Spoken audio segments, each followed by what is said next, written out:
asifiwe sana. Mtu mwenye hasira nyingi, ana uhatari na ni dangerous katika maisha ya mwenye imani. Nataka nisungumuze nao wewe unayenipata mahali penye uko, ni kwamba kuna watu ambaye wanafanya urafiki, na unaweza fanya urafiki na mtu mwenye hasira mingi. Ukifanya urafiki na mtu mwenye hasira nyingi, basi maisha yako yako hatarini. Unaweza fanya urafiki na kiongozi mwenye hasira nyingi, ama ufanye urafiki na timu yenye hasira nyingi, basi hata mali unayoitengeneza kuna uwezekano ikaharibika. Unaweza fanya urafiki na mtu ambaye amejawa na hasira, basi mambo yako yote yenye utakuwa unapanga ni upumbavu na ni upusi tupu, maana hawezi toa neno mzuri mwenye hasira, na hata anapotoa lizuri kuna uwezekano ya kulidemolish because ya hasira aliyonayo.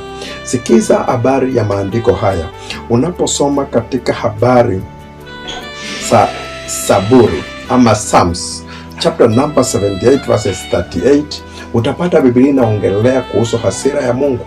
Mungu ni mwenye kiasi wa hasira, amejawa na rehema.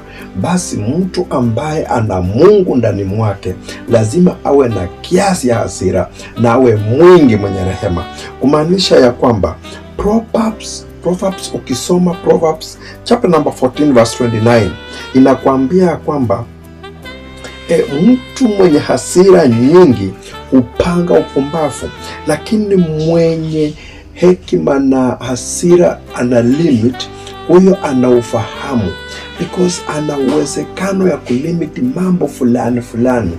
Hiyo ni Psalms chapter 14 verse 29. Mwenye kiasi ya hasira ana ufahamu wa maneno, lakini yule ambaye hana kiasi ya maneno, basi hasira yake iko beyond, na yeye hupanga upumbavu. Kwa hivyo nataka niseme na wewe ambao unayonipata, pokea hili nalo uliweke katika bracket ndani ya moyo wako, ya kwamba unaposoma habari ya Proverbs number 22 verses 24, Biblia inasema ya kwamba usifanye urafiki na mtu wa namna hii mwenye hasira nyingi, maana yake mambo yako yote yataweza kuharibika. Biblia inakataa kufanya urafiki na mtu mwenye hasira nyingi, maana mtu huyo anaweza haribu mambo yaliyokuwa mema, anaweza akarudi baadaye na akakuharibu. Na ujue kwamba wakati unapopanga hasira, unapopanga mambo makubwa na mtu mwenye hasira nyingi, vyake vikifail, elewa vyako atademolish. Watu waweze kuwa na umakinifu sana, hata na viongozi wanaowachagua.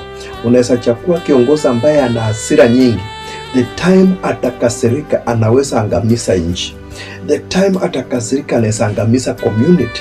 Kwa hivyo wewe unapochagua mtu ambaye hawezi kuwa wa kiasi wa hasira, unapata ya kwamba mambo yako hayawezi kuwa sawa, maana hasira inapopanda mtu huyo hujisahau, huwa demon, anakuwa pepo, anakuwa shetani, anaharibu vitu ambavyo havingeharibika, vitu ambavyo havingeweza kuwa na mambo ya kuharibika vinakuwa useless.